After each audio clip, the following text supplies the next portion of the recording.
అధ్యక్షులు గౌరవనీయులు డాక్టర్ మెతుకు ఆనంద్ ఎమ్మెల్యే వికారాబాద్ గారిని ఆహ్వానిస్తున్నాం.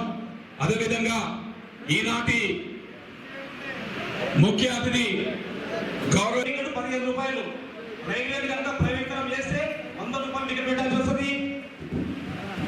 కాబట్టి గ్యాస్ 1000 రూపాయలు, పెట్రోల్ 100 రూపాయలు, ఈ విధంగా అన్నిటి ధర పెరిగే ప్రమాదం. కాబట్టి మనం వెంటనే ఈ ఎన్నికల్లో అటు కాంగ్రెస్ కు ఇటు బీజేపీ గట్టిగా బుద్ధి చెప్పి మన అభ్యర్థిని ఘన విజయానికి కృషి చేయాలని కోరుకుంటూ అవకాశం ఇచ్చిన ధన్యవాదాలు. నాయందర్ అన్న ఇన్ఛార్జ్ వచ్చిండు. డెఫినెట్గా రంగారెడ్డి జిల్లాలో 1 సైడ్ ఉంటుంది, తప్పకుండా గెలుస్తుంది అని చెప్పడం జరిగింది. ఆయన చెప్పడానికి కూడా పేరున నమస్కారాలు తెలియజేస్తూ మన అభ్యర్థి వాణిదేవి గారికి కూడా స్వాగతం తెలుపుతూ ఈ సందర్భంగా మనకు ఎన్నికలు అనేటివి అనివార్యం కాబట్టి మనకు ఇప్పుడు జరుగుతున్న ఎన్నికల్లో మనం ఒక విషయం ఆలోచన చేయాల్సిన అవసరం ఉన్నది. మన ప్రాంతానికి వస్తే ఆ రోజు ఏదైతే రంగారెడ్డి జిల్లా ఏర్పాటు అయిందో దాంట్లో వికారాబాద్ జిల్లా కావాలని చెప్పి ఇక్కడ ఉన్న ప్రతి ఒక్కరు కూడా డిమాండ్ చేసినాం, ఉద్యమం చేసినాం. తెలంగాణ రాష్ట్రం ఏర్పాటు కాగానే తాండూరుకి వెళ్తూ హరీషన్న మన గెస్ట్ హౌస్ లాగడం జరిగింది. మనం అందరం అడిగినాం, అన్న తెలంగాణ వచ్చింది, మనకు జిల్లా కావాలని చెప్పి. సిద్దిపేట అయినా కాకపోయినా వికారాబాద్ చేసి తీర్థమని చెప్పడం జరిగింది. దాంట్లో భాగమే ఈరోజు మన స్థానిక కలెక్టర్ ఆఫీస్ వచ్చింది, ఎస్పీ ఆఫీస్ వచ్చింది, జిల్లాకు సంబంధించిన ప్రతి ఆఫీస్ వచ్చింది, జిల్లా కూడా వచ్చింది. ఈ విధంగా జిల్లాను ఏర్పాటు చేసిన అందరికీ కూడా ముందుగా కృతజ్ఞతలు తెలియజేస్తూ, దీనికి కారణమైన మన ముఖ్యమంత్రి గారు, గౌరవ ముఖ్యమంత్రి గారు కేసీఆర్ గారు పిలుపు మేరకు నేను ఈ ఎమ్మెల్సీ అభ్యర్థిత్వాన్ని కోరుతున్న సందర్భంలో ఇక్కడ నన్ను ఈ ముందు ఇలా ఉన్నాను. నేను ముఖ్యమంత్రి గారు ఈ ఏళ్ల నుంచి నేను రాజకీయాలకు దూరంగా ఉన్నా, ఇప్పుడు రావడానికి కారణం ముఖ్యంగా మన తెలంగాణ గవర్నమెంట్ చేస్తున్న అనేక కార్యక్రమాలు, ప్రభుత్వ పరంగా అనేక పథకాలు, ఇవి చాలా విస్తృతంగా ఉన్నాయి. 6 సంవత్సరాల నుంచి నాకు చాలా క్లోజ్గా వాచ్ చేస్తున్నాను. చాలా మంచి కార్యక్రమాలు, ప్రజలకు ఉపయోగపడే, ప్రజలకు సేవ చేసే, ముఖ్యంగా తెలంగాణ ప్రజలు గర్వంగా చెప్పుకునే అనేక కార్యక్రమాలు చేస్తున్నారు. కళ్యాణ లక్ష్మి అంటారా, లేక ఇంకా ఏసీఆర్ కిట్, ఇట్లాంటివన్నీ కూడా చాలా ఉపయోగకరమైన, చాలా విస్తృతంగా నిర్వహిస్తున్న ఈ కార్యక్రమాల పట్ల ఆకర్షితురాలై నేను ఈ పార్టీలో చేరడం జరిగింది. చేరిన తక్షణమే నాకు ఇట్లాంటి మంచి అవకాశం కల్పించిన మన గౌరవ ముఖ్యమంత్రి గారికి కృతజ్ఞతలు తెలియజేసుకుంటూ, ఇక్కడికి ఇది అయిపోలేదు, ఇది ప్రారంభం మాత్రమే. మరి నన్ను గెలిపించుకోవాలి. మన ముఖ్యమంత్రి గారి ఆజ్ఞ మేరకు మరి మనం అందరం కూడా కష్టపడి, ఇది నేను ఒక్కదాని వాణిదేవి ఒక వ్యక్తి కాదు, మరి సమిష్టిగా ఇది మొత్తం రాష్ట్రాన్ని రిప్రజెంట్ చేస్తున్న క్యాండిడేట్ నేను. దయచేసి ఇది చాలా అందరికీ సంబంధించిన, ఇక్కడ ఉన్న ప్రతి కార్యకర్త కూడా అట్లాగే తీసుకోవాలి. ఇది నా పరిస్థితిగా నేనే నిలబడుతున్నా అన్నంత ఇదిగా మీరు పనిచేయాలని ప్రతి క్యాండిడేట్ని, ప్రతి గ్రాడ్యుయేట్ క్యాండిడేట్ని మీరు టచ్ చేయాలి, పర్సనల్గా మాట్లాడాలి.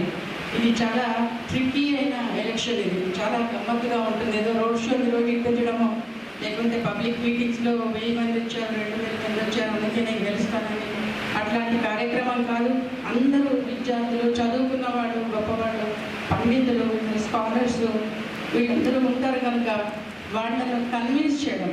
చదువుకున్న వాళ్ళకి ఎన్నో ముచ్చట్లు చెప్పి మనం వాగ్దానాలు చేసి వెళ్ళిపోవచ్చు, కానీ ఇది విద్యార్థులకు, ఉద్యోగులకు సంబంధించిన విషయం. అందరు స్కాలర్స్ వీళ్ళందరూ సో కన్విన్స్ చేయడం, why Vanidevi is better than other candidates అని ఒప్పించడం అనేది చాలా శ్రమతో కూడుకున్న పని.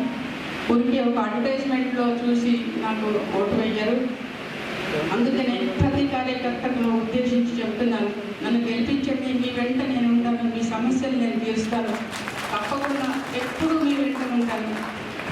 నాకు అప్రోచ్ ఉంది, కొంచెం అనుభవం కూడా ఉంది. కొంచెం అంటే నేను 35 సంవత్సరాలుగా విద్యారంగంలో ఉన్న అనేక సమస్యలు, మేబీ అది ప్రైవేట్ రంగం కావచ్చు, అనేక విద్యా సంస్థల్లో ఉన్న ప్రాబ్లమ్స్ నేను చాలాసార్లు రిప్రజెంట్ చేశాను.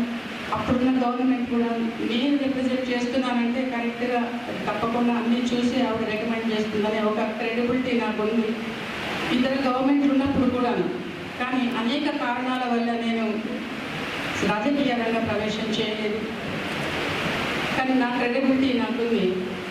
మా నాయనగారు బాపు, మేము అంటాం తెలంగాణలో బాపు, మా చిన్నప్పటి నుంచి రాజకీయాల్లోనే పెరిగిన వాళ్ళము. దాదాపు నాకు 9 ఏళ్ల వయసు నుంచి బాపుని నేను అనేక విధాలుగా అనేక స్టేజెస్లో ఒక ఎమ్మెల్యేగా, ఒక ముఖ్యమంత్రిగా, అనేక విధాలుగా నేను ప్రధానమంత్రిగా సేవలు చేస్తున్న సందర్భంగా క్లోజ్గా వర్క్ చేయడం జరిగింది. రాజకీయాలు మాకు కొత్త కాదు. ఎందుకు నేను దూరంగా ఉన్నది తర్వాత మనం ఆలోచించుకుందాం, మనం మాట్లాడుకుందాం. కానీ ఇప్పుడున్న పరిస్థితుల్లో 6 సంవత్సరాల నుంచి ఉన్న ప్రత్యర్థులు, అంతకుముందు ఇప్పుడు సిట్టింగ్ ఎమ్మెల్సీ ఉన్నవాళ్ళు ఇప్పుడు బరిలో ఉన్నారు. నిజంగా ఇప్పుడు మన సోదరుడు చెప్పినట్టుగా ఏం చేసినారు విద్యారంగానికి కానీ, విద్యారంగ సమస్యలకు కానీ, పట్టభద్రుల సమస్యలు కానీ ఏమి తీర్చినారు. కానీ వాళ్ళు ఎవరూ చేయలేని పని నేను చేయగలను. ఎందుకంటే తెలంగాణ ప్రభుత్వం నడుపుతున్నది టీఆర్ఎస్ ప్రభుత్వమే కనుక నాకున్న వెసులుబాటు వేరే వాళ్ళకు ఉండదు. అంటే నేను అంటున్న ప్రజాస్వామ్యంలో గెలిచిన తర్వాత అందరూ సమానమే, ప్రత్యర్థులైనా ఇంకెవరైనా ఆపోజిషన్ లీడర్స్ అయినా. కానీ వాళ్ళకు కూడా కొంత బాధ్యత ఉంటుంది. స్టేట్కి రిప్రజెంట్ చేసుకుంటూ సెంట్రల్ గవర్నమెంట్లో అక్కడ ఉంది కనుక వాళ్ళ ప్రభుత్వమే నడుస్తుంది కనుక మనకు అనేక స్కీములు కావచ్చు, అనేక విధాలుగా మనకు తోడ్పడి వీళ్ళు బ్రిడ్జ్ లాగా మనము bridge between central government state government చేయొచ్చు. పార్టీలకు అతీతంగా, మతాలకు అతీతంగా మనం ప్రజాసేవ చేయాలి. నేను ఆ పార్టీలో ఉన్నావు కనుక నేను చెయ్యను అన్నట్టు కాదు. మీరు ఉన్నప్పుడు మీరు ప్రజాప్రతినిధులు. సెంట్రల్ గవర్నమెంట్ నుంచి ఎన్నో మనం బెనిఫిట్స్ పొందొచ్చు. కానీ ఎటువంటి స్కీమ్ కానీ, ఎటువంటి అభివృద్ధి కానీ వాళ్ళ వల్ల మనకు జరగలేదు, ప్రజలకు ఎటువంటి ఉపయోగం లేదు. అలాంటి వాళ్ళకే కాకుండా నాకున్న అనుభవంతో నాకు తప్పకుండా నాకు ఓటు వేయాలని మళ్ళీ ప్రార్థిస్తున్నాను. నాకున్న క్రెడిబిలిటీ కూడా నేను చెప్పుకోవాలి కదా. 35 సంవత్సరాల నుంచి రకరకాల స్కూల్స్ నడిపించడమే కాకుండా, స్థాపించడమే కాకుండా ఒకసారి పెడతాం కానీ నాకు నడవడం అనేది చాలా ఇష్టమైన పని. ప్రతి సంవత్సరం, ప్రతి నెల వాళ్ళ జీవితాల గురించి కానీ, ప్రతి ఇంక్రిమెంట్స్ కానీ, అనేక విషయాలు, అపాయింట్మెంట్స్ కానీ, ఆ తర్వాత బాధ్యత ఏంటంటే స్టూడెంట్ జాయిన్ అయిన తర్వాత వాడికి ఉద్యోగం వచ్చేలాగా కూడా మేము తాపత్రయపడతాం. అందరు విద్యార్థులు ఉద్యోగస్తులు అయితేనే అప్పుడు అది ఒక క్రెడిబిలిటీ ఆ కళాశాలకు కానీ, ఆ పాఠశాలకు కానీ. అంత బాధ్యత తీసుకొని మేము నడుపుతున్నాము. వాళ్ళ గురించి నాకు బాగా ఈ విద్యార్థుల గురించి చాలా నాకు అనుభవాలు ఉన్నాయి కనుక, విద్యారంగ సమస్యలు నాకే తెలుసు కనుక తప్పకుండా నాకు ఓటేయండి. ముందుగా చెప్పినట్టుగా ఇది చాలా ట్రికీ అయిన ఎలక్షన్స్ కనుక తప్పక ఇది 4th కాలం అంటే బ్యాలెట్లో 4వ నంబరు, సీరియల్ నెంబరు. ఆ కాలంలో నెంబర్ 1 అని మాత్రమే ఓటేయాలి. 1 అని అంతే.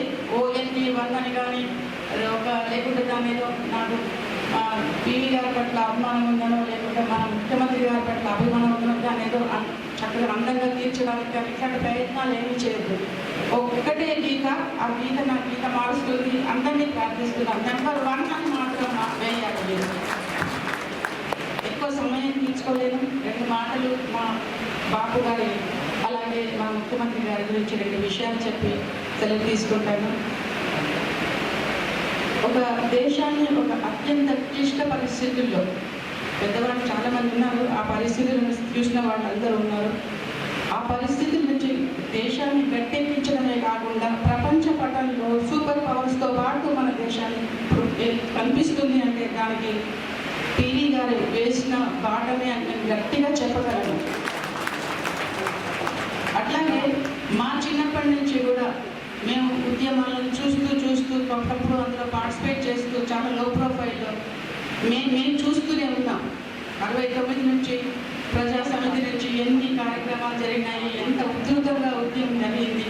ఎన్ని రోజులు, దాదాపు 6 నెలలు అయితే ఎప్పుడు కర్ఫ్యూ అని స్కూల్స్ అన్ని బంద్. ఇప్పుడు కరోనా లాగా అప్పుడు స్కూల్స్ బంద్ అయిపోయినాయి. 6 సంవత్సరాలు విద్యా సంవత్సరం. మార్చిలో జరగాల్సిన ఎగ్జామ్స్ సెప్టెంబర్లోనో అక్టోబర్లోనో జరిగిన exams. Remember it very well. అలాంటి ఈ తెలంగాణ వాది జన్మ, తెలంగాణ రావాలని మేము ఎందుకు కోరుకున్నామో మళ్ళీ ఒకసారి చెప్తాను. మేము ప్రత్యక్షంగా కనిపించకపోవడానికి, మేము పార్టిసిపేట్ చేయలేదు, అటువంటి భావన అప్పుడు మేము చదువుకున్న రోజుల్లో కానీ ఉద్యోగం చేస్తున్న రోజుల్లో కానీ చాలా వివక్ష ఉండేది. మేము తెలుగులో ఇట్లా మాట్లాడితే ఏం మాట్లాడుతున్నారో అర్థం కావడం లేదండి అని, ఆ యాస ఏంటో అది తెలుగేనా కాదా అని వెకిల్ చేసేవాళ్ళు మా ఫ్రెండ్సే. విజయవాడ వాళ్ళు కానీ ఇక్కడ మన విశాఖపట్నం వాళ్ళు కానీ మీరు తెలుగే మాట్లాడుతున్నారా అని, మీరు తెలుగు భాష స్వచ్ఛంగా రాదని ఇట్లా మమ్మల్ని వెకిల్ చేసుకునేవాళ్ళు. ఒక సున్నితమైన ఏజ్ అది, ఒక మంచి టీనేజ్లో ఎట్లా ఉంటుంది, ఎవరైనా నీ బాగా చేస్తున్నామంటే సంతోషం అవుతుంది, ఏంటో మీ భాష కూడా రాదన్నప్పుడు ఏమవుతుంది, బాగా న్యూనతాభావానికి లోనవుతాం మనం. చాలా ఏంటో మాకు తక్కువ, మనకు తెలుగే రాకపోతే ఇంకేమొస్తుంది మనకు అనే ఒక న్యూనతాభావం వస్తుంది. అట్లాంటి భావాన్ని చాలాసార్లు మేము ఎదుర్కొన్నాము. అది అధిగమించడానికి మా జీవితం అంతా కష్టపడ్డాము. అట్లా తెలంగాణ వచ్చిన తర్వాత నిజంగా కూడా అంతవరకు వెలుగు చూడని పోయిట్స్ అంటే రైటర్స్ రచన చేస్తున్న అనేక అద్భుతాలుగా రచనలు చేస్తున్నారు. అలాంటి కొత్త పుట్టలే కదా, ఇప్పుడు కొత్తగా పుట్టలే కదా, మొదటి నుంచి ఉన్నారు. మరి వీళ్ళందరూ ఎక్కడ వెళ్ళారు అని మనం చూస్తున్నాం, వెలుగు చూస్తున్నాం. కళాకారులు అనుకోండి, మా కళారంగానికి సంబంధించిన వాడు, అరే వీళ్ళు ఇంతసేపు ఎక్కడున్నారు, అన్నోటిస్డ్గా ఎక్కడో మారుమూలలో ఉన్నారు, అద్భుతమైన కళాఖండాలు సృష్టిస్తున్నారు. అయితే తెలంగాణ వచ్చిన తర్వాతనే ఇది సాధ్యమైంది. అట్లాగే జలవు, అసలు ఈ తెలంగాణ భూములన్నీ బంజరు భూములు, చెలుక భూములు, ఇవి ఏమన్నాయి, వర్షాలు మాత్రం తప్పించి వర్షానికి వీళ్ళు విత్తనాలు వేస్తారు, వర్షం పడితే వస్తుంది, లేకుంటే అట్లనే వదిలేసిపోయేవాళ్ళు. అట్లాంటి బంజరు భూములను ఇప్పుడు 24 గంటలు వాటర్ వస్తుంది, మనకు కరెంట్ వస్తుంది, కరెంటు బిల్స్ కూడా లేవు, రైతులకైతే ఫ్రీ కరెంటు. అట్లాగే వర్షం, ఎంత మంచి వాటర్ వస్తుంది, భూగర్భ జలాలన్నీ పంట పొలాలను మళ్ళించి ఎంత మంచి సస్యశ్యామలమైంది. దానికి కూడా ఒక్క చిన్న మీకు నా ఎక్స్పీరియన్స్ చెప్తాను. మహబూబ్ నగర్ జిల్లాలో కల్వకుర్తి దగ్గర చిన్న పల్లెటూరు మాది, రఘుపతిపేట అని, నేను ఆ ఊరు జిల్లా వాస్తవ్యము. ఆ కల్వకుర్తి దగ్గర ఆ ఊళ్ళో ఒక 30 ఏళ్ళ నుంచి, ఎప్పుడు 30-35 ఏళ్ళు అంటే 90 నుంచి చెప్తున్నాను నేను, 90s నుంచి ఆ ఊళ్ళో కాలు పెట్టలేదు. 87-86 దాకా కూడా మేము వ్యవసాయం చేసినాం. ఆ తర్వాత ఊళ్ళలో కాలు పెట్టే లేకుంటే అసలు ఒకటి అనేక విధాలైన అన్సర్టనిటీ, ఇంకా పోతే ఇంకేముంది, ల్యాండ్ పోయిందని అనుకున్నాను నేను. ఈ 4 సంవత్సరాల నుంచి ఆయన గర్వంగా చెప్తున్నాను, అక్కడ వరి పండిస్తున్నాను, 8 ఎకరాల వరి. అందులో నేను అలా పండిన ఆ వరినే మేము ఆ వడ్లే బియ్యమే మేము తింటున్నాం. నేనే నిదర్శనం, నిజంగా చెప్తాను. నాకు ఎంత సంతోషం అంటే, ఎంత మనం కాంక్రీట్ జంగల్లో ఉన్న ఎన్ని ఫెసిలిటీస్ ఉన్నా ఒక్కసారి వరి పొలంలో కూర్చున్నంత ప్రశాంతత ఎక్కడో దొరకదు. అది నేను అనుభవించడానికి నిజంగా కూడా ఈ 4 ఏళ్ల నుంచి నాకు దొరికిన ఒక వెసులుబాటు. ఇవన్నీ అనేక కారణాలు ఉన్నాయి. నేను ఈ తెలంగాణ ప్రభుత్వంలో, రాష్ట్ర ప్రభుత్వంలో నడుపుతున్న ఈ టీఆర్ఎస్ ప్రభుత్వంలో జాయిన్ కావడానికి, పార్టీలో జాయిన్ కావడానికి మరొకసారి అందరికీ, కార్యకర్తలకు అందరికీ చెప్తున్నాను. నన్ను కొత్తగా చూస్తున్నారు, కానీ నాకు అందరికీ యువకుల ప్రాబ్లమ్స్ అన్నీ తెలుసు. నా విద్యారంగంలోనే కాకుండా ఇతరంతా కూడా అనేక విధాలైన హెల్ప్ నాతో తీసుకుంటారు. మాట సాయం కావచ్చు, ఇంకా ఆర్థిక సహాయం కావచ్చు. నాకు తోచినంత వాళ్ళ ప్రాబ్లమ్స్ సాల్వ్ చేయడానికి ప్రయత్నం చేసుకుంటాను, ధైర్యం చెప్తుంటాను. నన్ను నమ్మండి. మీ ఫ్రెండ్స్కి, మీరే కాదు మీ ఫ్రెండ్స్కి అందరికీ కూడా చెప్పండి, నాకే ఓటేయని, ప్రధానంగా ఓటేయమని చెప్పండి. అందరితో మీ మీద నమ్మకంతో నేను ఇక్కడ నిల్చున్నాను. Thank you very much for Telangana. ఇంకా గట్టిగా జై Telangana. Thank you so much. 3 జిల్లాల నుంచి పట్టభద్రుల ఎమ్మెల్సీ అభ్యర్థిగా మాజీ ప్రధాని కుమార్తె వాణి మేడం గారిని మన గౌరవ ముఖ్యమంత్రి కేసీఆర్ గారు అభ్యర్థిగా పెట్టారు. మనకు ఇన్ఛార్జిగా పెద్దలు ఫైనాన్స్ మినిస్టర్ హరీష్ రావు గారు రావడం జరిగింది. ప్రతి నియోజకవర్గానికి కూడా 100 ఓట్లకు ఇన్ఛార్జ్ వేసుకోవడం జరిగింది. 50 ఓట్లకు కానీ 100 ఓట్లకు కానీ ఎవరైతే ఇన్ఛార్జ్గా ఉన్నారో ప్రతి ఓటరు కూడా కలిసి మన అభ్యర్థిని గెలిపడానికి మీ మీద చాలా బాధ్యత ఉన్నది. వికారాబాద్తో పాటు ఉమ్మడి రంగారెడ్డి జిల్లాలో పెద్ద ఎత్తున పట్టభద్రులు ఉన్నారు. రూరల్ ఉన్నటువంటి ప్రాంతాల్లో తాండూరు, వికారాబాద్, చేవెళ్ళ తక్కువ ఓటర్స్ ఉన్నారు. ఏదైతే హైదరాబాద్ నగరంలో పెద్ద సంఖ్యలో ఉన్నారు కాబట్టి మన రూరల్ ఉన్నటువంటి పట్టభద్రులందరూ కూడా ఎవరైతే ఇన్ఛార్జ్గా ఉన్నారో వాళ్ళందరూ కూడా రోజు మాతో కలిసి మన అభ్యర్థికి ఓటేసే విధంగా మీరందరూ కూడా కష్టపడి పనిచేయాలి. మరి పివి నరసింహారావు గారు మన రాష్ట్రానికి, మన దేశానికి ఎన్నో సేవలు చేసినటువంటి వ్యక్తి మీ అందరికీ కూడా తెలుసు. అలాంటి వ్యక్తి మరి కుమార్తెకే మన గౌరవ ముఖ్యమంత్రి గారు పెద్ద బాధ్యత అప్పగించినారు కాబట్టి ఎవరైతే బాధ్యత తీసుకుంటున్నారో వారందరూ కూడా ఎమ్మెల్సీ అభ్యర్థిగా పెద్ద మేరతో గెలిపించాలని చెప్పుకుంటూ ఈ అవకాశం ఇచ్చిన అందరూ నమస్కారం చెప్పుకుంటూ తెలంగాణ రెడీ అయిన అంతా రాబోయే 14 రోజులు మన హైదరాబాద్, రంగారెడ్డి, మహబూబ్నగర్ ఎమ్మెల్సీ ఎలక్షన్, పట్టభద్రుల ఎమ్మెల్సీ ఎలక్షన్ కి ఈ సభకు వచ్చిన కార్యకర్తలందరికీ ఒకటే విజ్ఞప్తి. 14 రోజులు కష్టపడి మనము ఈ ఎలక్షన్ నుంచి ఈ ఎలక్షన్తో పాటు వరంగల్, నల్గొండ, ఖమ్మం ఎమ్మెల్సీ ఎలక్షన్ గెలిచి మన పార్టీకి పూర్వ వైభవం తేవాలని చెప్పి ప్రతి ఒక్కరిని శిరస్సు వచ్చి కోరుకుంటున్నాను. ఈ కండువలు ప్రతి కార్యకర్త మెడల కండువలు ఎట్లలేవో ఆ కండువలు జెండా రెపరెపలు ఆడాలంటే మీరందరూ 14 రోజులు కష్టపడాలి.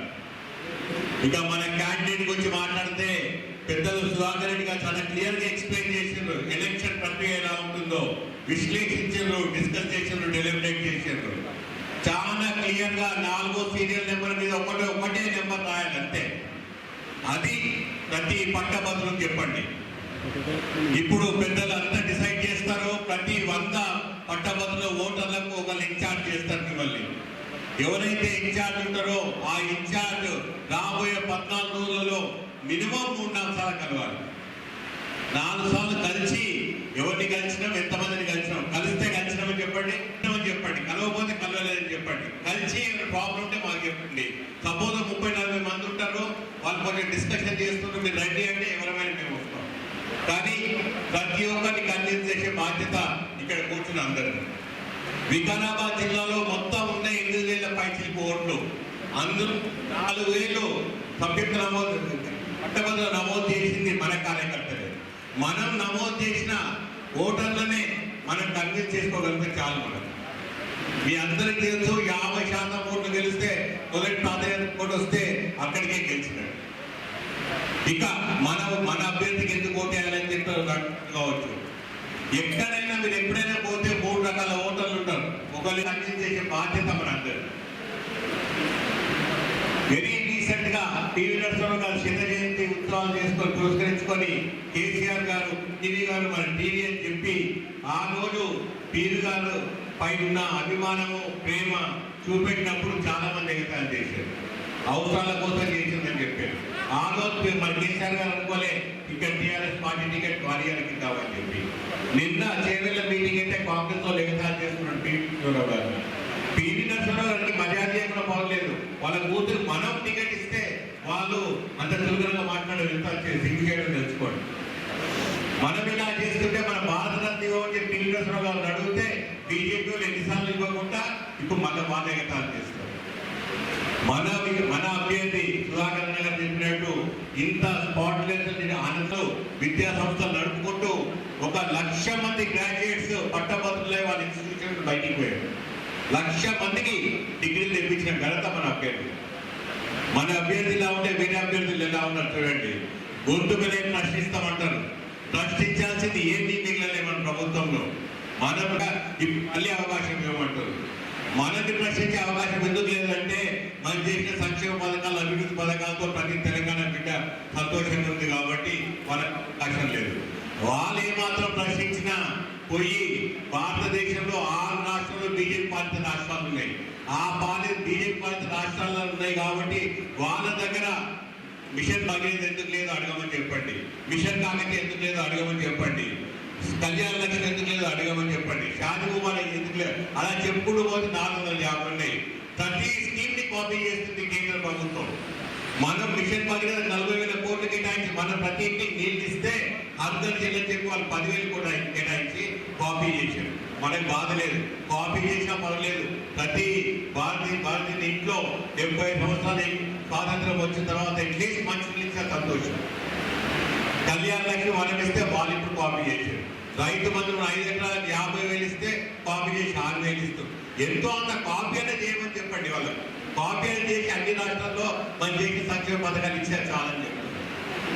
చేయక అన్నెసెసరీగా మన కామెంట్ చేస్తారు. మనం ఇప్పుడు చేసిన పనులన్నీ చేసుకుంటే వాళ్ళు నిజంగా నియామకాల గురించి మాట్లాడతారు. యూత్ మేము అట్రాక్ట్ చేస్తున్నాం అంటారు, నిరుద్యోగం ఎక్కువ ఉందంటారు. ఇంతవరకు ఆనంద్ గారు చెప్పినట్టు మోడీ గారు 2 కోట్ల ఉద్యోగాలు ఇస్తా ఉన్నారు. ఆయన చెప్పినట్టే నిజంగా ప్రైవేటీకరణ చేసిన ఉన్న ఉద్యోగాలు కూడా కొడుతుంది. మన టీఆర్ఎస్ పార్టీ మన ప్రభుత్వం చేపట్టినాక 6 సంవత్సరాల్లో పబ్లిక్ సర్వీస్ కమిషన్ తో వాటి ఒక పబ్లిక్ సర్వీస్ కమిషన్లోనే 37 ఉద్యోగాలు ఇచ్చినాం మనం. అదే బీజేపీ పాలిత రాష్ట్రాలు పెద్ద రాష్ట్రాలు యూపీలో 19,000 ఇచ్చారు, కర్ణాటకలో 4,000 ఇచ్చారు, బీహార్లో 3,000 ఇచ్చారు, మధ్యప్రదేశ్లో 3 టైమ్స్ బీజేపీ పాలిత రాష్ట్రం అది. అయినా కానీ అక్కడ 4,000 ఉద్యోగాలు ఇచ్చారు. వాళ్ళు మన గురించి కామెంట్ చేస్తారు. అసలు మన ప్రభుత్వం గురించి యావత్ దేశంలో మనకు అత్యంత తక్కువ అప్పున్న రాష్ట్రం మన రాష్ట్రం, అత్యంత హైయెస్ట్ జీడిపి రాష్ట్రం మనది, హైయెస్ట్ పర్ క్యాపిటల్ ఇన్కమ్ ఉన్నది మనది. ఇంత చక్కగా మన పని మనం చేసుకుంటూ పోతే అన్నెసెసరీ కామెంట్ చేస్తారు. ఏం మనకు రావాల్సిన నిధులు ఇస్తే అదే చాలా గొప్ప. నేను హరీష్ రావు గారితో మాట్లాడుతూ మనకు రూపాయి ఇస్తే 40 పైసలు వాళ్ళు మనకి ఇవ్వాలి. ఆ 42% ఇవ్వక ఆ 42% కోతలు పెట్టుకుంటూ రావాల్సిన పైసలు ఎక్స్ట్రా అమౌంట్స్ ఒక్క పైసా ఇవ్వలేదు. చాలా లెక్కలు చెప్పినాం. మనం ఎంత కాంట్రిబ్యూట్ చేసినాం కేంద్రానికి, మనకెంత ఇచ్చిందని చెప్పి. ఏ ఒక్కదానికైనా ఓపెన్ డిస్కషన్ రమ్మంటే వచ్చిండ్రా, ఎన్ని జాబ్స్ ఇచ్చినామో చెప్పి డిస్కషన్ రమ్మంటే వచ్చిండ్రా, ఏది రావట్లేదు. వాళ్ళతో చాతనైతే లేదు. కాబట్టి మన డిస్కషన్ మనం చేసుకుంటూ పోదాం, మన అభివృద్ధి మనం చేసుకుంటూ పోదాం.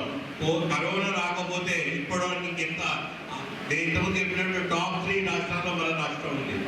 కోవిడ్ అంటూ రాకపోతే 100% మన టాప్ పర్ఫార్మింగ్ స్టేట్ లాగా మిగిలిపోతుంది.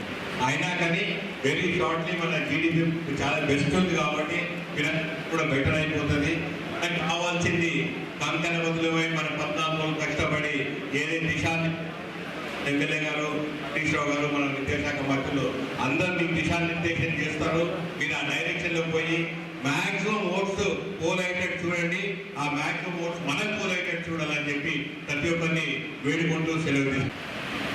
మహబూబ్ నగర్ 3 జిల్లాల సన్నాహక సమావేశం ఏర్పాటు చేసుకోవడం చాలా సంతోషంగా ఉంది. ఎమ్మెల్సీ పట్టభద్రుల ఎలక్షన్ సందర్భంగా ఈరోజు పివి నరసింహారావు గారు కూతురు వాణి గారిని నిలబెట్టుకోవడం, గౌరవ ముఖ్యమంత్రి కేసీఆర్ గారు వాణి గారిని పేరు అనౌన్స్ చేయడం చాలా సంతోషకర విషయం.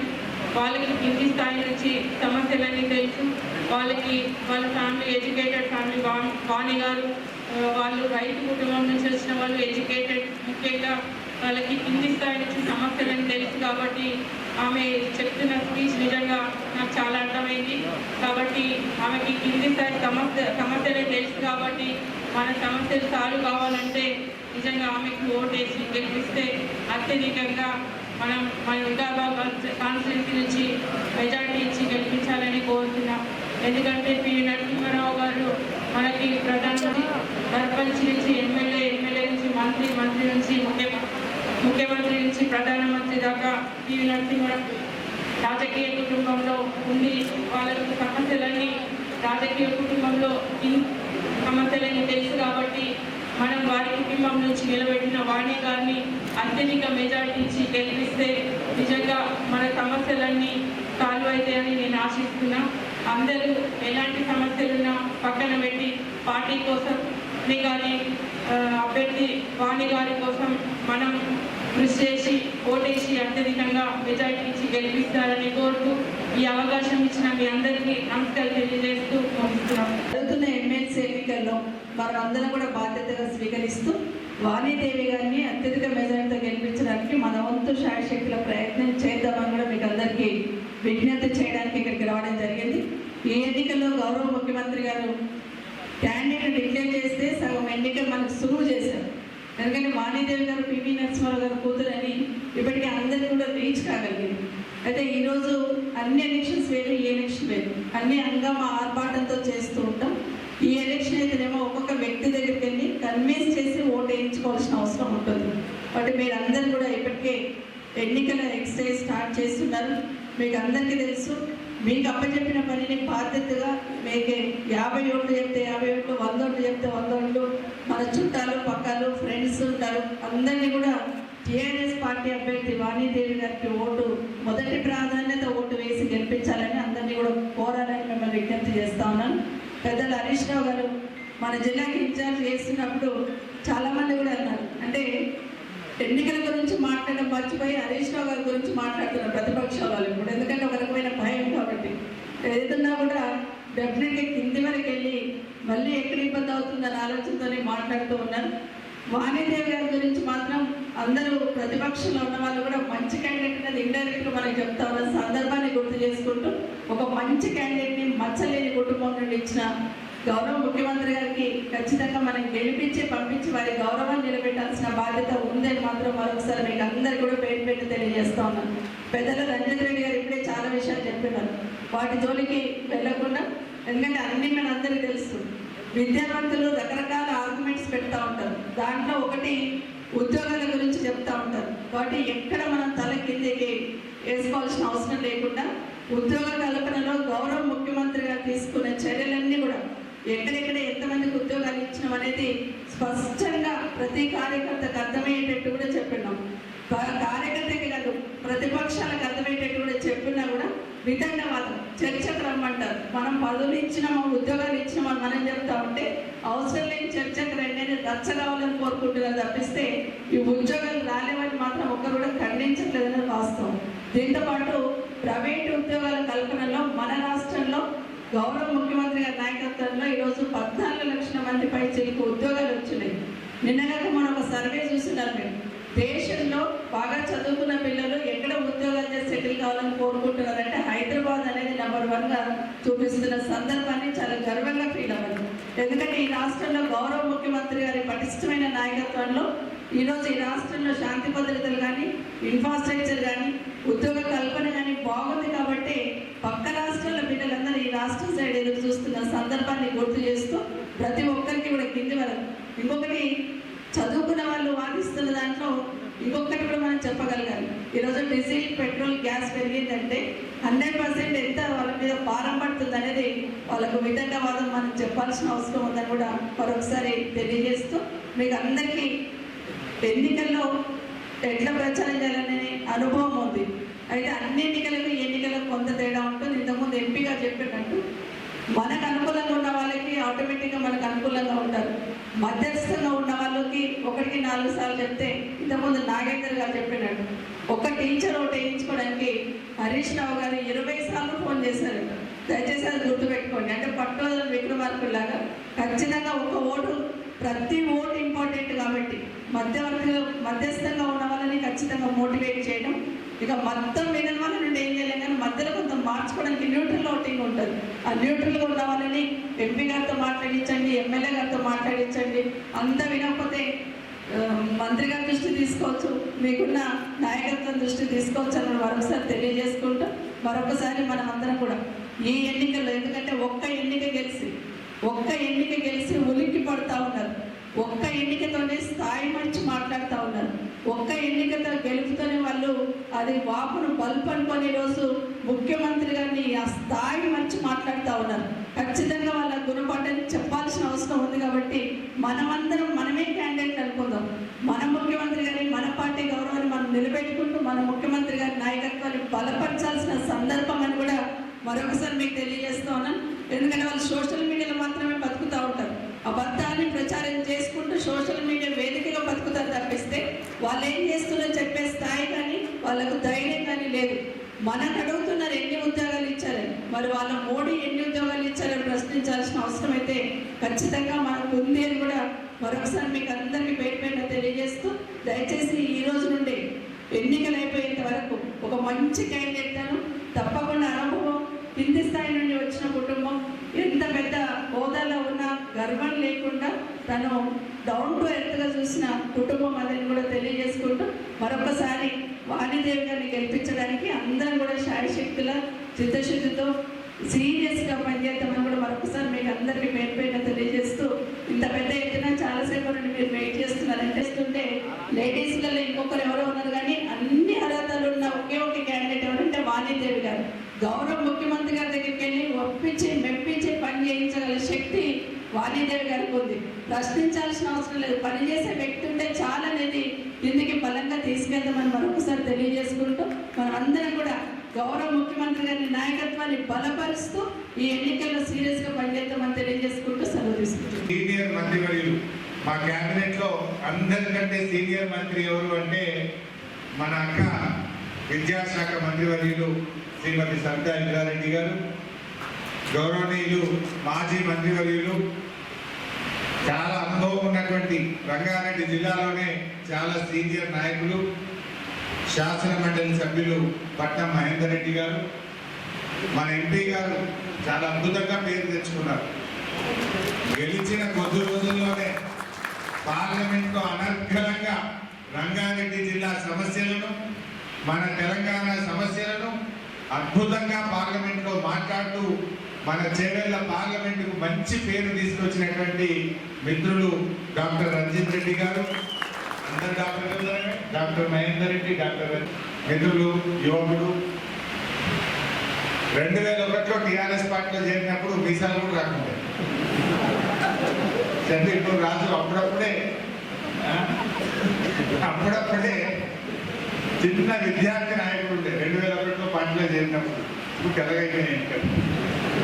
సో అట్లా ఆ రోజు నుంచి ఈ రోజు వరకు 20 ఏళ్ల పాటు ఒక విద్యార్థి నాయకుడిగా ప్రారంభమై ఇవాళ ఎమ్మెల్సీగా పనిచేస్తున్నటువంటి యువ నాయకుడు శంబీపూర్ రాజు గారు, మా సోదరిమణి జడ్పీ చైర్మన్గా బహుశా రాష్ట్రంలో రికార్డు అనుకుంటా 3వసారి జడ్పీ చైర్మన్, 3 సార్లు వరుసగా జడ్పీ చైర్మన్ అయి రాష్ట్రంలోనే కాదు బహుశా దేశంలో కూడా చరిత్ర సృష్టించుండొచ్చు.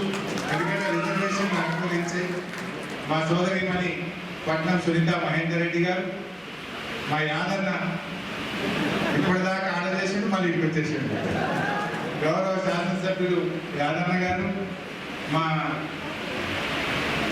మున్సిపల్ మా టిఎస్డబ్ల్యూ విద్యా కార్పొరేషన్ చైర్మన్ మిత్రులు నాగేంద్ర గౌడ్ గారు, ఉద్యమకారులు జహంగీర్ పాషా గారు, లైబ్రరీ అధ్యక్షులు కొండలరెడ్డి గారు, హఫీజ్ గారు, రామచంద్రారెడ్డి గారు, శివప్రద పటేల్ విద్యార్థి ఉద్యమకారులు, రామచంద్రారెడ్డి గారు, విజయ్ కుమార్ వైస్ చైర్మన్ గారు, మా మున్సిపల్ చైర్మన్ సోదరిమణి మంజుల రమేష్ గారు, ఇంకా వేదిక మీద ఉన్న గౌరవ జడ్పీటీసీలు, గౌరవ ఎంపీపీలు, కౌన్సిలర్లు, పెద్దలు మా పాతో సుధాకర్ అన్న, అదేవిధంగా సర్పంచులు, ఎంపీటీసీలు, టీఆర్ఎస్ పార్టీ ముఖ్య కార్యకర్తలు, 50 ఓట్లకు ఒక ఇన్ఛార్జ్. మన వికారాబాద్లో 8,000 ఓట్లు ఉన్నాయి.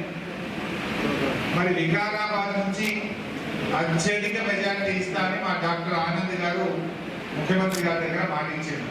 ఎంత రాయరా పక్క మరి ఏం చేయాలి దగ్గర చెప్పింది. ఇప్పుడే మనం డామ్ పెట్టి డీజే పెట్టి ధూమ్ధామ్ చేస్తే నడదు. ఈ 50 ఓట్ల ఇన్ఛార్జీలు మీరు దయచేసి ప్రతి ఓటర్ను కలవాలి. అసలు మన పార్టీ ఓట్లే ఉంటాయి సగం, మన కుటుంబ సభ్యుల ఓటు, మన టీఆర్ఎస్ నాయకుడి ఓటు, మన పిల్లలు కానీ, మన తల్లిదండ్రులు కానీ, మన భార్య కానీ, మన చెల్లె కానీ, మన అక్క కానీ, మన కుటుంబ సభ్యుల ఓటే 4,000 ఉంటాయి. మనకున్నంత బలగం ఉందా? టీఆర్ఎస్ పార్టీకి ఉన్నంత బలగం వేరే ఏ పార్టీ కన్నా, వేరే ఏ అభ్యర్థి కన్నా ఉంటుందా? సో మన దగ్గరనే ఉన్నాయి ఓట్లు. మన ఓట్లు మనం ఖచ్చితంగా వేయించుకోవడం మన బాధ్యత. న్యూట్రల్ ఓట్స్ ఉంటాయి, వాళ్ళని కూడా మనం కన్విన్స్ చేసి మన మద్దతును కూడగట్టి పోలింగ్ పర్సెంటేజ్ పెంచాలి. జనరల్గా ఏమైందంటే మనకు ఒక ఊరికి బూత్ ఉంటుండే, ఇప్పుడు మండలానికి ఒక బూత్ ఉన్నది అంతే. వాళ్ళు ఊళ్ళకి వచ్చి మండల కేంద్రంలో ఓటేయాలంటే కొద్ది నిర్లక్ష్యం ఉంటుంది.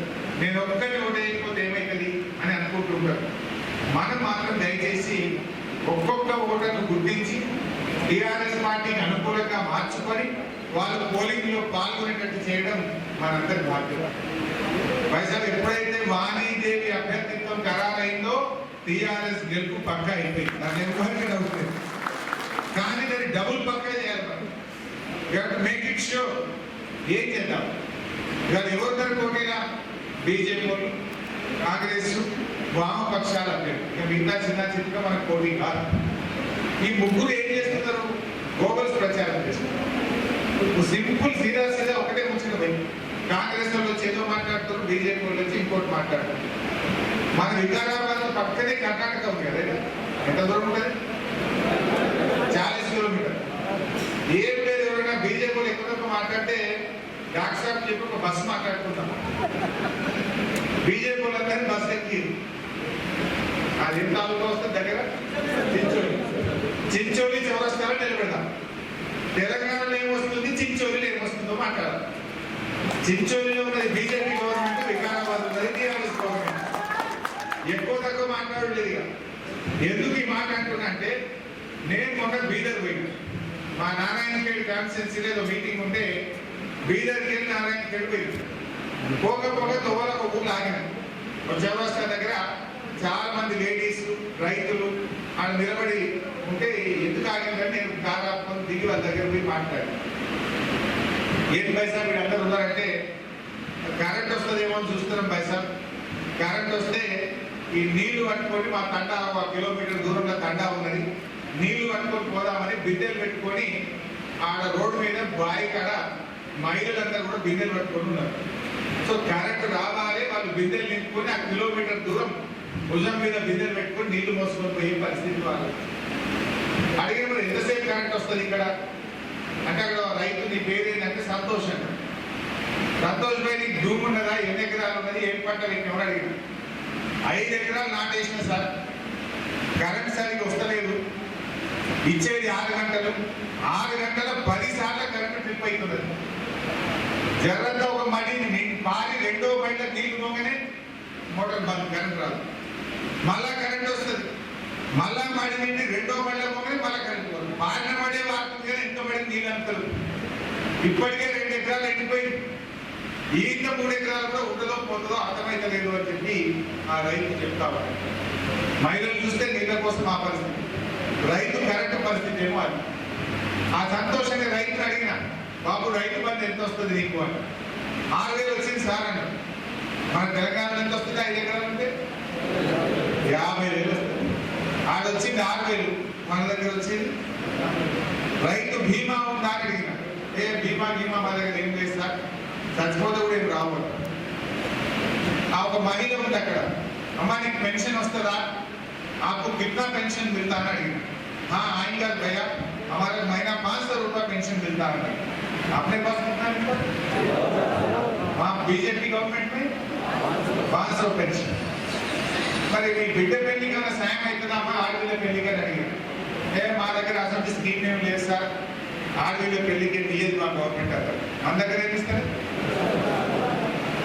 మరి తేడా ఏమున్నది? ఆడ బీజేపీ గవర్నమెంట్ ఈడ ఆడ కళ్యాణ లక్ష్మి రాదు, ఇక్కడ కళ్యాణ లక్ష్మి వస్తుంది. ఆడ రైతు బంధు లేదు, ఇక్కడ రైతు బంధు వస్తుంది. అక్కడ రైతు బీమా లేదు, ఇక్కడ రైతు బీమా వస్తుంది. అక్కడ రైతుకు 6 గంటల కరెంటు, ఇక్కడ 24 గంటల కరెంట్ వస్తుంది. అవునా కదా? మరి ఏ గవర్నమెంట్ బాగుంది ఇప్పుడు? మరి వికారాబాద్ ఎవరైనా బీజేపీ వాళ్ళు ఎక్కువ తక్కువ ఏం చేయాలి? బస్ ఎక్కించి చించోలికి తీసుకుపోయి ఆడ చౌరస్తాలో మాట్లాడియాలి. ఆ రైతు సంతోష్ ఏమని తెలుసా, माట్లాడి सर आपके पास बहुत अच्छा है, हमारा गांव को भी तेलंगाना में शामिल करा लो ना साहब। अब बोलो कौन सा गवर्नमेंट अच्छा है? अब कर्नाटक में अच्छा गवर्नमेंट है तो गांव वाले वो किसान क्यों तेलंगाना में शामिल करने के लिए पूछता? बोले तो अपना गवर्नमेंट अच्छा काम कर रहा है, अपने पास अच्छा प्रोग्राम चल रहा है, या डेवलपमेंट या వెల్ఫేర్ ఏదైనా అద్భుతంగా ఈరోజు దేశానికి ఆదర్శంగా ఉంది. కాంగ్రెస్ వాళ్ళు మాట్లాడుతూ మన వరంగల్ అనుకోని ఛత్తీస్గఢ్ అనే రాష్ట్రం ఉంటుంది, మన కాంగ్రెస్ ప్రభుత్వం ఉంటుంది. మొన్న ఎప్పుడో నా నియోజకవర్గం సిద్దిపేటలో పౌల్ట్రీ ఫామ్లో బాగుంటాయి. నా దగ్గర బద్రీ చెప్పేయాలనే గ్రామంలో మన సర్పంచ్ కూడా పౌల్ట్రీ రైతు, ఆయనకు బాగా 1,00,000 కోళ్ళ పౌల్ట్రీ ఉంటుంది. ఇట్లా ఏదో మాట్లాడుతుంటే అన్నాడు, అన్న ఛత్తీస్గఢ్కి ఫుల్ మక్కలు వస్తున్నాయి, 1,200 రూపాయలు దించిపోతున్నారు అన్నాడు. ఛత్తీస్గఢ్కి వెళ్ళి మక్కలు తెచ్చి సిద్దిపేటలో బకిలి చెప్పేయాల్లో పౌల్ట్రీ ఫామ్ గేట్ దగ్గర 1200 అమ్ముకొని పోతున్నారు రైతు. మరి మన దగ్గర మక్కలు ఎంత పెట్టుకున్నాం మనం?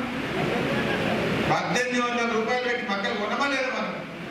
అంటే ఛత్తీస్గఢ్లో రైతులకు మద్దతు ధర లేదు కనుక అక్కడి నుంచి వచ్చి 1200కి అమ్మితే మన లారీ కిరాయి పోగా రైతుకి ఎంత వస్తుంది? 800-900 రూపాయలు కూడా రాదు. ఇది ఈ రోజున పరిస్థితి. ఏ కాంగ్రెస్ పాలిత రాష్ట్రంలో కానీ, ఏ బీజేపీ పాలిత రాష్ట్రంలో కానీ ఇవాళ తెలంగాణలో ఉన్న అభివృద్ధి సంక్షేమ కార్యక్రమాలు ఎక్కడ జరుగుతాయి. ఇది మనం చెప్పడం కాదు, దేశ కేంద్ర ప్రభుత్వమే చెప్పింది కదా. బీజేపీ కేంద్ర ప్రభుత్వ మంత్రులేమో తెలంగాణ శాంతాలు ఉందంటారు, గల్లీ బీజేపీ ఏమో బాగాలేదంటారు. కేంద్ర ప్రభుత్వమే అన్నది కదా, మిషన్ భగీరథ ఎక్సలెంట్ ప్రోగ్రామ్, ఇంటింటికి నల్లా పెట్టి నీళ్లు ఇచ్చిందని వాళ్ళు కూడా కాపీ కొట్టి ఇప్పుడు ఢిల్లీలో కేంద్ర ప్రభుత్వం అమలు చేస్తుందా లేదా? ఇదే కేంద్ర ప్రభుత్వం మన మిషన్ కాకతీయ చెరువులు బాగా చేసే కార్యక్రమం బాగుందని ఇవాళ దేశం అంతా అమలు చేస్తుందా లేదా? ఇదే కేంద్ర ప్రభుత్వం మన కళ్యాణ లక్ష్మి పథకాన్ని ఈరోజు కాపీ కొట్టి గరీబ్ కళ్యాణ్ యోజన అనే పథకాన్ని తెచ్చిందా లేదా? ఇట్లా ఒక్కటి కాదు, కరెంటు విషయంలో, మంచినీళ్ళ విషయంలో, రాష్ట్ర సగటు అభివృద్ధి విషయంలో కూడా మనమే ఆదర్శం.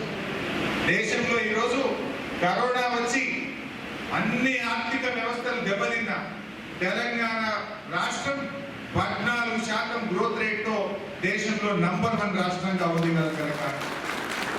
అదే కేంద్రంలో -8. కేంద్ర ప్రభుత్వం యొక్క జీడిపి ఈరోజు -8, కానీ తెలంగాణ జిఎస్డిపి +14%తో ముందున్నది. మరి ఎవరు బాగున్నట్టు?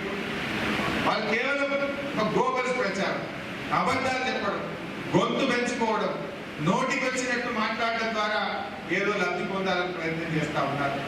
దయచేసి మనం ఓటర్లందరికీ కూడా చెప్పాలి, వాళ్ళకి మన ఓటుతోనే గుణపాఠం చెప్పాలి. మరి ఏమొస్తుంది? ఇలా మీరు ఏదో మాట్లాడుతున్నారు బీజేపీ వాళ్ళు, మరి పక్కన కర్ణాటకలో చేయొచ్చు కదా. బీజేపీ పక్కనే ఉంది కదా చించోలిలో. మరి చించోలిలో తెలంగాణ కంటే మంచిగా ఇచ్చి మేము తెలంగాణలో గెలిస్తే మేము కూడా అంతకంటే బాగా చేస్తామన్నారు. అంటే మీరు గెలిస్తే ఏమవుతుంది? చించోలు లెక్క అవుతుంది, కర్ణాటక లెక్క అవుతుంది. మళ్ళీ 6 గంటల కరెంట్ వస్తుంది, 500 రూపాయలు పెన్షన్ అవుతుంది, కళ్యాణ లక్ష్మి బంద్ అవుతుంది, కేసీఆర్ ఫిట్ రాదు, రైతు బంధు 50,000 పోయి 60,000కి వస్తుంది. 5 ఎకరాలు సంతోషం, అవునా కాదు? మరి అటువంటి పరిస్థితి కావాలి. అంటే వాళ్ళు కేవలం ఒక గ్లోబల్ స్టోరీ, అవాస్తవాలను ప్రచారం చేసి నిజంగా బీజేపీ పరిపాలన బాగుంటే ఈ పరిస్థితి ఉంటుందా? ఉద్యోగాల గురించి మాట్లాడుతున్నారు. టీఆర్ఎస్ ప్రభుత్వం వచ్చినాక 1,34,000 ఉద్యోగాలు ఇచ్చినాము అని బల్ల గుద్ది లెక్కలతో సహా చెప్పినాము. ఈ దేశంలో మోడీ గారు కేంద్ర ప్రభుత్వం ఇచ్చిందా? ఏడాదికి 2 కోట్లు ఇస్తామన్నారు. 6 ఏళ్ళైంది, ఎఫ్ఓబి 12 కోట్ల ఉద్యోగాలు లెక్కలు చూపుకుంటుంది. ఉద్యోగాలు ఇయ్యలే కదా, ఉన్న ఉద్యోగాలు కూడా కొట్టింది. బిఎస్ఎన్ఎల్లో 50,000 మందిని ఉద్యోగాల నుంచి తీసేసింది. ఎల్ఐసిని ప్రైవేట్ పరం చేసింది. బిఎన్సిఎల్ మూతపడే పరిస్థితి ఏర్పడ్డది. రైల్వేను ప్రైవేటీకరణ చేస్తా ఉన్నారు. నిన్ననే కేంద్ర ప్రభుత్వం చెప్పింది, దేశంలో ఉండే ప్రభుత్వ రంగ సంస్థలన్నీ కూడా ప్రైవేట్ పరం చేస్తామంటున్నారు. ఎవరికి నష్టం? ప్రభుత్వ రంగ సంస్థలు ప్రైవేట్ పరమైతే మా ఎస్సీ, ఎస్టీ, బీసీ, మైనారిటీలకు రేపు రిజర్వేషన్ దొరకదా? ఉద్యోగాల్లో రిజర్వేషన్ దొరకదా? ప్రైవేట్ ఎస్సీ, ఎస్టీలకు, బీసీలకు రిజర్వేషన్ ఇస్తారా? అంటే బిహెచ్ఎల్లో, బీడీఎల్లో, రైల్వేస్లో, ఎల్ఐసిలో మా ఎస్సీ, ఎస్టీలకు స్థానం అక్కర్లేదా? మా బడుగు బలహీన వర్గాలకు ఉద్యోగాలు అక్కర్లేదా? అంటే ఏం చెప్పదలుచుకుంది బీజేపీ ప్రభుత్వం? దళిత బలహీన గిరిజన వర్గాలకు ఇలా ప్రభుత్వ రంగ సంస్థల్లో రిజర్వేషన్లు లేకుండా చేయదలుచుకున్నదా? ఇలా బీపీసీఎల్ 51% అమ్మకానికి పెట్టింది భారత్ పెట్రోలియం కార్పొరేషన్ లిమిటెడ్. అన్నింటినీ అమ్మేసే ప్రయత్నం చేస్తున్నారు. మరి ఈ రకంగా పోతుంటే ఎందుకు మన బహుజనులు, మన దళిత గిరిజనులు, మన బలహీన వర్గాలు ఎందుకు బీజేపీకి ఓటేయాలి అని నేను అడుగుతా ఉన్నా. అంటే ఉద్యోగాలు ఇవ్వరు, ఉన్న ఉద్యోగాలు కూడబెడతారు. భవిష్యత్తులో ప్రభుత్వ రంగ సంస్థలే లేకపోతే మా దళిత గిరిజనులకు ఉద్యోగాలు వస్తాయా అని నేను అడుగుతా ఉన్నాను. దీన్ని ఆలోచించాలి. మా బలహీన వర్గాల మేధావులు, ఇలా ఎస్సీ, ఎస్టీలో ఉండే ఉద్యోగ సంఘాలు దయచేసి మీరందరూ కూడా ఆలోచించి బీజేపీకి గుణపాఠం చెప్పాలని చెప్పి నేను కోరుతా ఉన్నాను. ఏ విషయంలో మాట్లాడదాం? ఇప్పుడు ప్రశ్నించే గొంతు అంటారు. ఎవరిని ప్రశ్నించాలి? నీకు దమ్ముంటే పెట్రోల్ డీజిల్ ధరలు పెంచి, గ్యాస్ ధరలు పెంచి, నిత్యావసర వస్తువుల ధరలు పెంచిన నీ కేంద్ర ప్రభుత్వాన్ని ప్రశ్నించు. 100 రూపాయలు చేసినవే. దేశమంతా క్రూడాయిల్ ధరలు తగ్గినాయి, ప్రపంచమంతా క్రూడాయిల్ ధరలు తగ్గి పెట్రోల్ ధర తగ్గుతుంది, డీజిల్ ధర తగ్గితే భారతదేశంలో మాత్రం ధర పెరుగుతుంది. అంటే మీరు సెస్సుల రూపంలో ప్రజల మీద భారం వేస్తా ఉన్నారు, పేద ప్రజల నడ్డీగిరిస్తా ఉన్నారు. 100 రూపాయలు దాటింది కదా పెట్రోల్, డీజిల్ ధర పెరిగితే నిత్యావసర వస్తువుల మీద, కూరగాయల మీద ధరలు పెరిగి పేదల మీద భారం పెడతా ఉన్నారు. ఇక ప్రతి గ్రాడ్యుయేట్ మోటార్ సైకిల్ అయితే ఉంటుంది కానీ రోజు పొద్దున్నేస్తే జేబులో చేయి పెడితే 100 రూపాయల పెట్రోల్ ధర గుర్తురాదా? మీరు మన గ్రాడ్యుయేట్ను, మన ఓటర్ను ఓటు అడిగేటప్పుడు పెరిగిన పెట్రోల్ ధరలు గుర్తు చేయండి, పెరిగిన డీజిల్ ధరలు గుర్తు చేయండి, 2 ఏళ్లలో 200 రూపాయల గ్యాస్ ధరలు పెంచిన విషయాన్ని వాళ్ళకు గుర్తు చేయండి. ఇలా ప్రభుత్వ రంగ సంస్థల ప్రైవేటీకరణను గుర్తు చేయండి. ఈ దేశంలో ఇలా రైతులకు మద్దతు ధర లేకుండా పోతుంది. ఈ దేశంలో మార్కెట్ కమిటీలను నిర్వీర్యం చేసే ప్రయత్నం జరుగుతూ ఉంది. ఈ దేశంలో రైతులను రోడ్డు మీదకి తెచ్చినటువంటి ఈ బీజేపీకి ఎందుకు ఓటేయాలో దయచేసి మీరందరూ కూడా అడగాల్సినటువంటి అవసరం ఉంది. వాస్తవాలే మాట్లాడుతున్నారు కదా. ఎన్ని రోజులాయ రైతులు దేశం మీద కొడితే వాళ్ళకి ఏం పెట్టున్నారు? ముళ్ళ కంచెలు అడ్డం పెట్టున్నారు. రోడ్డు మీద పెద్ద పెద్ద ఐరన్ రాడ్లు పెట్టి రైతుల్ని రాకుండా అడ్డం పెట్టేటువంటి ప్రయత్నం చేస్తున్నారు. ఇదా రైతులు గౌరవించే పద్ధతి? ఇదా రైతులు మేలు చేసే పద్ధతి? ఇందుకా మనం బీజేపీ కోటేయాలి? దయచేసి ఆలోచించండి. ఇలా మీరు అందరు వికారాబాద్ లో నేను ఛాలెంజ్ చేసి అడుగుతున్న గ్రామాల నుంచి వచ్చింది. 70 ఏళ్ళు అయితే స్వాతంత్రం వచ్చి, 70 ఏళ్ళ ఓ 50 ఏళ్ళు కాంగ్రెస్, 20 ఏళ్ళు తెలుగుదేశం ఉన్నది. 70 ఏళ్ళ కాంగ్రెస్ తెలుగుదేశం గవర్నమెంట్ చూసినాం, 7 ఏళ్ళ టీఆర్ఎస్ గవర్నమెంట్ చూసినాం. 70 ఏళ్లలో జరగని మంచినీళ్లు ఇంటింటికి వచ్చినాయా రాలేదా? 70 ఏళ్లలో రానటువంటి కరెంటు, 24 గంటల కరెంటు మీ బావి కాడ, మీ బోర కాడ, మీ పల్లెల్లో వచ్చిందా లేదా? 70 ఏళ్లలో మీ గ్రామాల్లో లేనటువంటి వైకుంఠ ధామాలు ఇలా ఊరికి వచ్చినాయా లేదా? మొత్తం మండలం మీద ఒక ట్రాక్టర్ ఉండకపోతుండే 70 ఏళ్లలో చేయనటువంటిది ఇలా చిన్న చిన్న పల్లెలను కూడా గ్రామ పంచాయతీలు చేసి ప్రతి పల్లెకు ట్రాక్టరు, ట్యాంకరు, ట్రాలీ వచ్చిందా లేదా? ఈరోజు ప్రతి పల్లెలో నర్సరీ వచ్చిందా లేదా? ప్రతి పల్లెలో డంప్ యార్డ్ వచ్చిందా లేదా? పల్లె పల్లెకు హరితవనాల నిర్మాణం జరుగుతుందా లేదా? 70 ఏళ్లలో రాని మార్పు ఇలా తెలంగాణలో తెచ్చి చూపలేదా? పక్కన పోయి చించోళ్ళగా చూడండి, ఏ ఒక్క ఊర్లోనన్నా ఆ ఊర్లోని చెత్తను, పారిశుద్ధ్యాన్ని తీయడానికి ఒక్క ఊర్లో ట్రాక్టర్ ఉంటుందా? కర్ణాటకలో మన దగ్గర చెత్తకు నీళ్లు పోయడానికి ట్యాంకర్ ఉన్నది, చెత్త ఏరడానికి ట్రాలీ ఉన్నది, మీ ఊర్లో పెట్టే చెత్తకు నర్సరీ ఉన్నది, చిన్న పల్లెకు వైకుంఠ ధామం ఉన్నది, పల్లె పల్లెలో చెత్తను ఏరడానికి డంప్ యార్డు, సెగ్రిగేషన్ సెంటర్ ఉన్నది. భారతదేశంలో 18 రాష్ట్రాల్లో బీజేపీ ఉన్నది, 4-5 రాష్ట్రాల్లో కాంగ్రెస్ ఉన్నది. పోదామా? ఏ రాష్ట్రానికి పోదాం? కాంగ్రెస్ పాలిత రాష్ట్రానికి పోదామా? బీజేపీ పాలిత రాష్ట్రానికి పోదామా? ఎక్కడన్నా మా తెలంగాణ పల్లెల్లో ఉన్న పథకాలు ఈ దేశంలో ఏ రాష్ట్రంలో ఉన్నాయో చూపించి మాట్లాడండి. మీరు చెప్పగలరా? ఏ రాష్ట్రం పోదాం? కళ్యాణ లక్ష్మి ఉందా? కేసీఆర్ కిట్ ఉందా? 24 గంటల ఉచిత కరెంట్ ఉన్నదా? ట్రాక్టర్లు ఉన్నాయా? డంప్ యార్డులు ఉన్నాయా? పల్లె ప్రకృతి వనాలు ఉన్నాయా? చెప్పగలుగుతారా ఎవరండి? ఇవాళ ఎంత బాగా చేసింది మనం. వీరిగా గొంతు వేస్తున్నారు. కంపేర్ చేయాలి కదా. మనది కొత్త రాష్ట్రం, 7 ఏళ్ల కింద పుట్టినాం. మరి ఆ పక్కన బెంగళూరు లాంటి నగరం ఉన్న కర్ణాటకలో లేని వసతులు ఇవాళ తెలంగాణ పల్లెల్లో జరుగుతున్నాయా లేదా? దానికి మీరే కదా సాక్ష్యం. ఇంకెవరో ఏం కావాలి? మన అక్క చెల్లెలు బోరింగులు కొట్టి కొట్టి చేతులు నొప్పి ఉంటలే, మోసి మోసి భుజాలు కాయలే. ఇవాళ ఎక్కడన్నా బోరింగులు కొట్టే పనో, బిందెలు బట్టి నీళ్లు మోసే పనో ఉన్నదా? ఎండాకాలం వచ్చిందంటే మేము కూడా ఉన్నాం ఎమ్మెల్యేలుగా, సబ్జెక్ట్ కూడా చూసింది. ఎండాకాలం ఊళ్ళకి పోవాలంటే ఎమ్మెల్యేకి భయం ఉంటుండే. మొదలు బిందెలంటే పెడుతున్నాం. ఊళ్ళో పోవాలంటే మొదలు పోలీస్ జీప్ పోవాలి, లేదా బోరింగ్ బండి పోవాలి, లేదంటే ఎమ్మెల్యే పోవాలి. లేకపోతే ఖాళీ బిందెలతో మొత్తం స్వాగతం చెప్తున్నాం. ఇవాళ ఎక్కడ ఉన్నదే అసెంబ్లీ అంటే మేము చూద్దాం సత్తంగా. మేము అసెంబ్లీ ఎండాకాలం బడ్జెట్ సమావేశాలంటే అసెంబ్లీలో మొదటి రోజు ప్రతిపక్షాలు ఏం చేస్తాయంటే కందిలు పట్టుకొని వస్తాయి, ఆ గణపాల అమరవీరుల స్తూపం దగ్గర నుంచి గాలి బిందెలు పట్టుకొని వస్తారు, ఎండిపోయిన గడ్డి పట్టుకొని వస్తారు, ఎండిపోయిన పంటలు పట్టుకొని వస్తారు. ఇప్పుడు ఎవరైనా వస్తున్నారు తెలంగాణ అసెంబ్లీలో కరెంటు గురించి ఎవడు అడగలేరు. మంచినీళ్ళ గురించి తెలంగాణ అసెంబ్లీలో మాట్లాడరు. ఎందుకు మాట్లాడలేదు? సమస్య లేదు. శాశ్వత పరిష్కారం ఇచ్చినాం. ఆనాడు కాలిపోయే మోటార్లు, పేలిపోయే ట్రాన్స్ఫార్మర్లు, ఎండిపోయే పంట చేలు, త్రాగునీటి బాధలు ఇవి ఒకనాడు ఉండేటువంటి ఇవాళ ఉన్నాయా తెలంగాణ? 70 ఏళ్లలో కాని పనిని ఈ దేశంలో ఏ రాష్ట్రం చేయని విధంగా 7 ఏళ్లలో చూపిన ఘనత కేసీఆర్ టీఆర్ఎస్ ప్రభుత్వాన్ని అని చెప్పి బల్లాగుద్ది చెప్పేటువంటి అవకాశం ఉంది. దీన్ని ఎవరు కాదనగలరు అంటున్నాడు. ఏ రాష్ట్రంలో చేసిందో చెప్పండి, ఎక్కడ జరిగిందో చూపండి. నేను చెప్తున్నాం కదా, మీరే సాక్ష్యం కదా దానికి.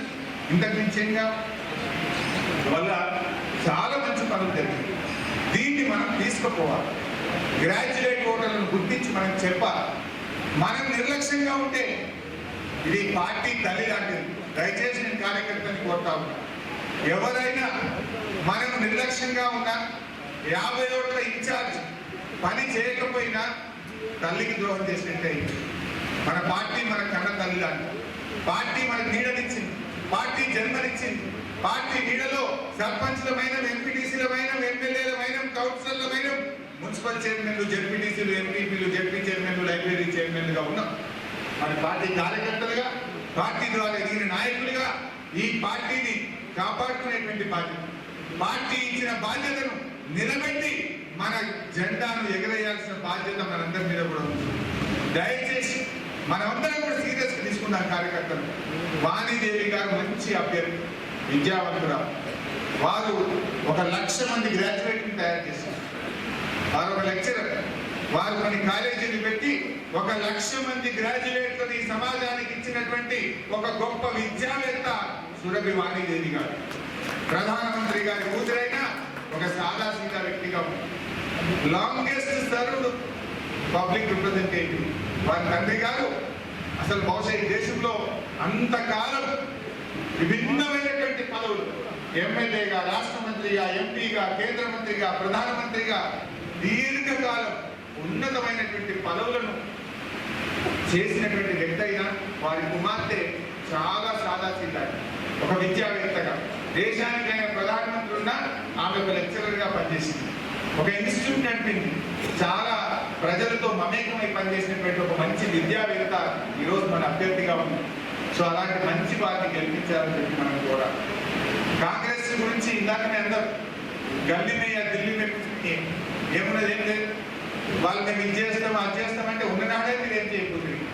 చేసింది మీరు ఏం చేసిందంటే కాలిపోయే మోటార్లు, పేలిపోయే ట్రాన్స్ఫార్మర్లు, మంచినీటి వెతలు కాదా బాధలు నేర్పారు మీరు.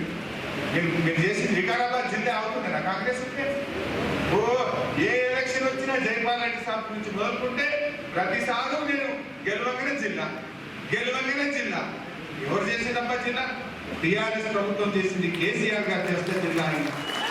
వికారాబాద్ జిల్లా కోర్టు వచ్చింది, వికారాబాద్ ఎస్పీ ఆఫీస్ వచ్చింది, వికారాబాద్ దశ మాంతాం జిల్లా పరిషత్ ఆఫీస్ వచ్చింది. ఎన్నో రకాలుగా ఇలా వికారాబాద్ పేరు ఈ స్థాయిలో ఉన్నదంటే అది గులాబీ జెండాతో టీఆర్ఎస్ పార్టీ వల్లనే అనే విషయాన్ని మర్చిపోవాలి. రేపు ఇంకా అభివృద్ధి కావాలి మన వికారాబాద్, ఇంకా బాగా జరగాలి మన వికారాబాద్. మరి ఇంకా బాగా జరగాలంటే దయచేసి మీరందరూ కూడా మన అభ్యర్థిని మనం గెలిపించుకోవాలి. ఏమైంది, ఏదైనా తప్పిపోయి 1, 2 సీట్లు పోతే వాళ్ళు ఏం మాట్లాడుతున్నారు? నిన్నమన్నా అయిపోయింది మన పని అని మాట్లాడుతున్నారు. మరి అయిపోతుందా మన పని? తెలంగాణ పార్టీ అంటేనే టీఆర్ఎస్ అనేది తెలంగాణ ప్రజలకు శ్రీరామ రక్ష. మీరు ఉంచుతారా మనం? ఈ జాతీయ పార్టీలు వాళ్ళకి ఢిల్లీలో హైకమాండ్ ఉంటుంది. ఢిల్లీలో ఏం కావాలంటే అక్కడ బటన్ వస్తుంటే ఇక్కడ యాక్షన్ చేస్తారు వాళ్ళు. మరి అటువంటి పార్టీలు కావాలా మనకు? తెలంగాణ ప్రజలే హైకమాండ్గా. ప్రజలు ఏం కోరుకుంటే గది చేసే పార్టీ టీఆర్ఎస్ పార్టీ. ఏం కోరుకున్నారే ప్రజలు? మంచినీళ్ళ బాధ పోవాలని కోరుకున్నారు, ఇంకా పని అయింది.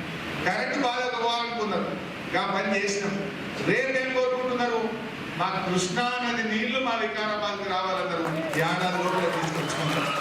ఒక ఏడాది లోపల నీళ్లు తెచ్చుకుంటే సాగునీటి బాధలు కూడా తీరుతాయి. అందువల్ల మనం టీఆర్ఎస్ పార్టీ అభ్యర్థి చేసుకోవాలి. ఇవాళ చాలా విషయాలు మనం ఇచ్చిన ప్రతి మాట చేసింది. మొన్న గెలిస్తే 1000 రూపాయల పెన్షన్ 2000 చేస్తామంటే చేసినాం. ఇంకా 1, 2, 3 మిగిలినాయి. ఎందుకు మిగిలినాయి?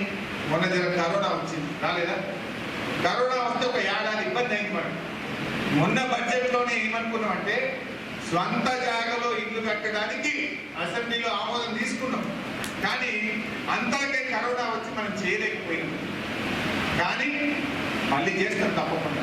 కరోనా వస్తే ఏమైందో మీకు తెలుసు. 1, ప్రభుత్వ ఆదాయం తగ్గింది. 2, ఖర్చు పెరిగింది.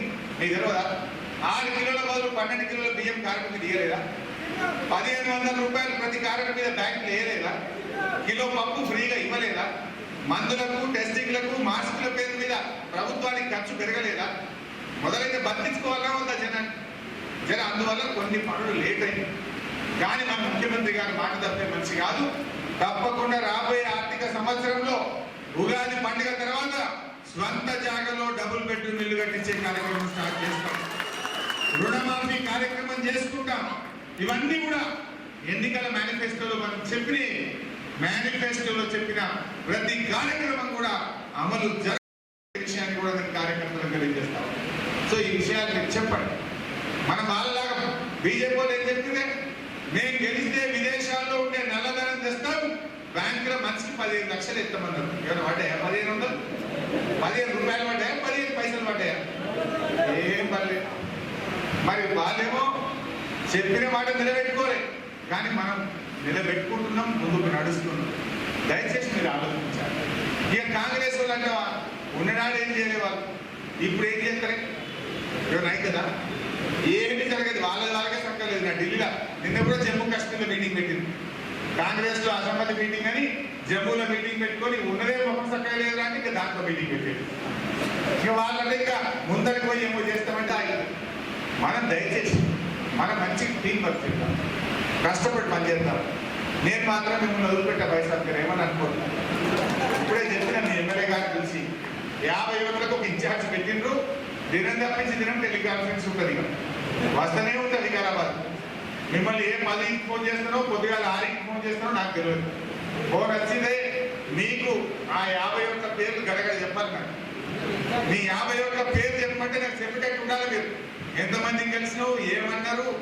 51లో 3 రకాలు ఉంటారు భయ్. ఒకటి మన కుటుంబం ఓటు, పక్కా టీఆర్ఎస్ పడే ఓటు. రెండోది న్యూట్రల్ ఓటు. మూడోది మనకు అగెనెస్ట్ ఓటు. అసలు పక్కా పడేకి ఎన్ని, న్యూట్రల్ ఎన్ని, అగెనెస్ట్ ఎన్ని ఉన్నాయి? నువ్వు కలిసినవా? ఏం మాట్లాడటం నాకు చెప్పాలి. చెప్తారా లేదా? అంటే మీరు పోతారంటే 10 మందిని వేసుకొని పోయినాం అనుకో, ఇంత కూడా రానియరు. గ్రాడ్యుయేట్ ఓటు అంటే 1, 2 పోవాలి. 51 ఒక ఇన్ఛార్జ్. లొల్లి గడబడ కార్లు గీర్లు వేసుకొని పోతారా? నేను మా ఎమ్మెల్యే సాబ్ చెప్పిన మంచి కార్యకర్త పెట్టు, మంచి నాయకుడిని పెట్టు. పైసాబు మంచి నాయకుడు అంటే ఏంటి? ఫార్చునర్ కారు, ఇన్నోవా కారు వల్ల నాకు క్రమశిక్షణగా ఒక్కొక్క ఓటర్ను 14వ తారీఖు లోపల 3 సార్లు కలవాలి. చిన్నగా మోటార్ సైకిల్ వేసుకొని పోయి సైలెంట్గా వాళ్ళని కలిసి ప్రేమగా నవ్వుతూ మాట్లాడి ఎందుకు టీఆర్ఎస్ ఓటు వేయాలి, ఎందుకు వానక్కను గెలిపియాలి అర్థమయ్యేటట్టు చెప్పి కన్విన్స్ చేసేటోడు కావాలి. సమయస్ఫూర్తితో మాట్లాడేటోడు కావాలి. ఓపికతో సమాధానం చెప్పేటోడు కావాలి. విషయాల మీద అవగాహన ఉన్న వాళ్ళు కావాలి. అది మనం చెప్తే మనకు లాభం అవుతుంది. మనం 10 మందికి పోతే వాళ్ళు కరపత్రం తీసుకుంటారు, మంచిది బిడ్డ అని తలపెట్టుకుంటారు, మాట్లాడతారా?